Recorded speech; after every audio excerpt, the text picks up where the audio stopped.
Here are the readings for the 13th Sunday in Ordinary Time. Today's first reading is from the first book of the Kings, chapter 19, verse 16b, verses 19 to 21. The second reading is from the letter to the Galatians, chapter 5, verse 1 and verses 13 to 18. And the Gospel is from the Gospel of Luke, chapter 9, verses 51 to 62.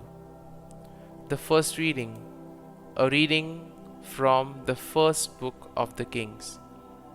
The Lord said to Elijah, "You shall anoint Elisha, son of Shaphat of Abel Meloha, as a prophet to succeed you."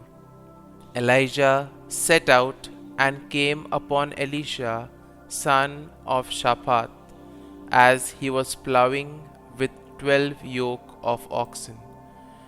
He was following the 12th. Elijah went over to him and threw his cloak over him. Elisha left the oxen, ran after Elijah and said, "Please let me kiss my father and mother goodbye, and I will follow you." Elijah answered, "Go back. Have I done anything to you?" Elisha left him, and taking the yoke of oxen, slaughtered them. He used the plowing equipment for fuel to boil their flesh and gave it to his people to eat. Then Elisha left and followed Elijah as his attendant. The word of the Lord. Thanks be to God. Responsorial Psalm. Our response shall be, "You are my inheritance, O Lord." Keep me, O God, for in you I take refuge. I say to the Lord, "My Lord are you." O Lord, my allotted portion and my cup. You it is who hold fast my lot. Response: You are my inheritance, O Lord. I bless the Lord who counsels me. Even in the night my heart exhorts me. I set the Lord ever before me. With him at my right hand I shall not be disturbed. Response: You are my inheritance, O Lord. Therefore my heart is glad and my soul rejoices. My body too abides in confidence, because you will not abandon my soul to the netherworld, nor will you suffer your faithful one to undergo corruption. Response: You are my inheritance, O Lord. You will show me the path to life, fullness of joys in your presence, the delights at your right hand forever. Response: You are my inheritance, O Lord. The second reading, a reading from the letter to the Galatians. Brothers and sisters, for freedom Christ set us free. So stand firm and do not submit again to the yoke of slavery. For you were called for freedom, brothers and sisters. But do not use this freedom as an opportunity for the flesh. Rather, serve one another through love. For the whole law is fulfilled in one statement, namely, you shall love your neighbor as yourself. But if you go on biting and devouring one another, beware that you are not consumed by one another. I say then, live by the Spirit, and you will certainly not gratify the desire of the flesh. For the flesh has desires against the Spirit, and the Spirit against the flesh.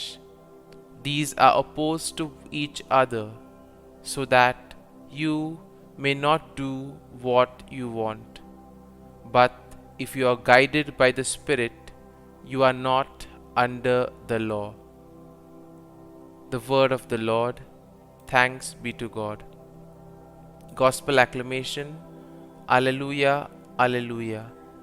Speak, Lord, your servant is listening.